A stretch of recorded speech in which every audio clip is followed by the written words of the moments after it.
respected correspondent of Poppins, and the founder and principal of this school, Mrs. Meenambika, and my dear guest of honor, Dr. Satish. Wonderful parents, you all look extremely enthusiastic. You start a school, you educate children, and your children also start schools. And the schools become successful like this. Beautiful, attractive, successful. When I listen to the English spoken by the Poppins children, I get reminded of my English experience in life. Born in a small village, going to a panchayat school, where the English teacher in 6th standard, he was teaching a beautiful poem called Solomon Grundy. For us, it was a very difficult thing because we have never heard of English. So when he finished the poem, he looked at me and pointed his finger to the corner of the class and told, "You understand?" He asked me. I immediately started calculating my English knowledge. Okay, we are sitting in the gallery on the top at the back of the class. The teacher is suddenly pointing to me and saying, "Understand." "What's your name?" he asked me. I said, "Harigopal." Then he asked, "You understand?" I immediately used my brain and thought, okay, under na keela, stand na nil. So I immediately went down the class. I got down the 7 galleries and went and stood near him like this. So he asked me, "What?" I looked at him. He said, "What? What do you want?" I said, "Sir, you said only under. I only stand. I stand under." That's the level in 6th standard. All the 49 children in the classes started laughing. I started crying. So then the teacher he came close to me. He hugged me, just like I was hugging the small kids here. He hugged me and he told me, "Bayapadaada. Onne onnu pannidu." He told me in Tamil. "English pudichiko. English padichiko. English la first mark vaanganum." I forgot about it. I learnt it. I chose English. Everybody in family wanted me to become a doctor because my brother was an engineer. He went to IIT. He became a director of IIT. Became a scientist emeritus. He became a vice chancellor. But then I wanted to study English, teach English. I got a state first in English. One of my students, batch of 2006.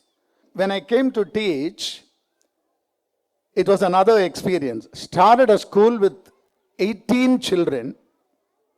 I had an LKG teacher, and whenever she took leave, I was the substitute KG teacher. Every time I was in the KG class, it was very difficult. So 35 years back, I was a very strong man. But the children wouldn't bother. I used to go and tell them, "Keep quiet." The more and more you pressurize them, the more and more they would make more noise.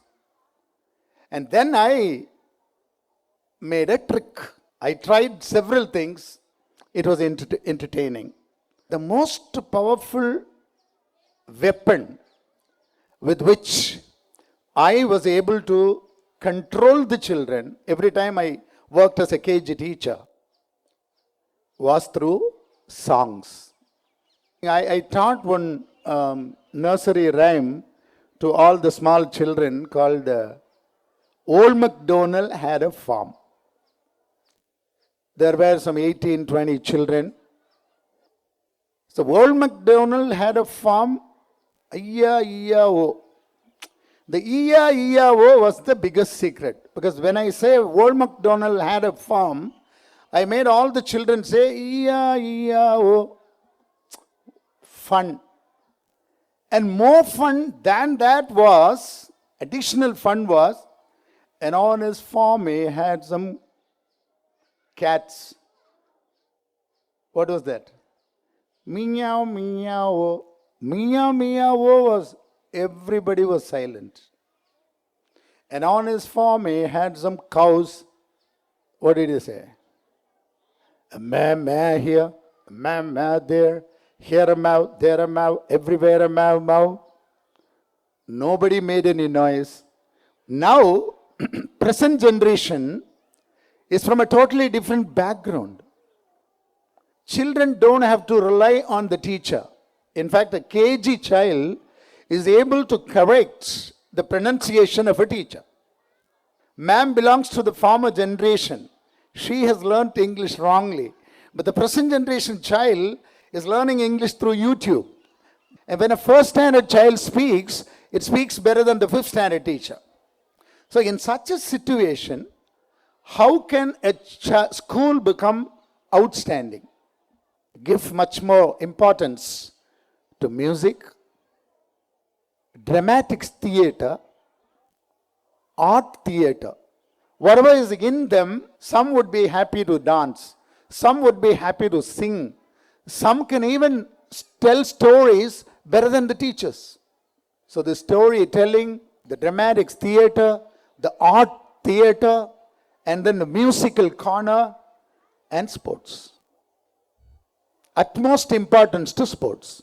So I was quietly listening to your annual report and understand that everything under the sun is being celebrated here. I'm so proud about that. I request all the parents to give a very big hand to these wonderful teachers. We never got such children in our days of 90s and 2000s and 2010s. Now we are in the 2020s. The fourth generation we are dealing with. This is a very different generation. Teaching is very difficult. Parenting is very, very difficult. The entire media, entire press, all the bigwigs, and everybody who matters is very critical about schools. Schools are very unfortunate. Now if you ask me, the most difficult occupation for somebody to involve is to run a school. I am very proud that my child, my dear child, Meenambika, has taken up this arduous task. And the coordinator who was running the show, she was fantastic.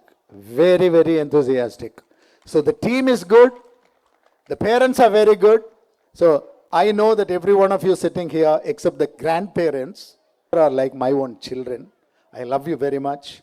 This is a great chance to meet a nice cross-section of intelligent, wise people to have come to my daughter and reposed faith on her and left your children under the best care of a motherly person.